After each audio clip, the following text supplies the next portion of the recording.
अत्याचारको पनि एउटा सीमा हुन्छ के। झापा 2 मा रहेको मतदान केन्द्रमा त्यो साइडमा रहेको मन्दिरभित्र त्यो घन्टी हुन्छ नि, त्यो घन्टीलाई चाहिँ बेरेर राखेको छ के बोराले। निर्वाचन आचार संहिता अनुसार घन्टी चुनाव चिन्ह भएको भएर उसलाई ढाकेर राखेको रे। यो चाहिँ घन्टीलाई मात्र लागू हुने हो, राष्ट्रपालाई मात्र लागू हुने हो कि अरू चुनाव चिन्हहरू छैनन्? छेउमा रहेको त्यो रुखलाई के गर्छौ? अनि त्यो जमिन माटोलाई के गर्छौ? कि उडेर आएर हो दिने? अनि जुत्ता खाली खुट्टै त कोही पनि आउनुहुन्न होला, जुत्ता चप्पल त लाएर आउनुहुन्छ होला।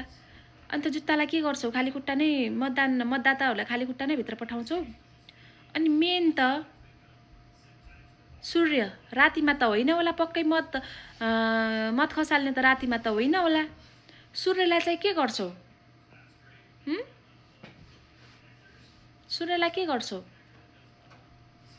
अचम्म छ यार। लागू गर्ने भए सबैलाई लागू गर्नुपर्छ, नत्र भने घन्टीलाई मात्र यस्तो अत्याचार चाहिँ किन हो? किन डराएको त्यसरी?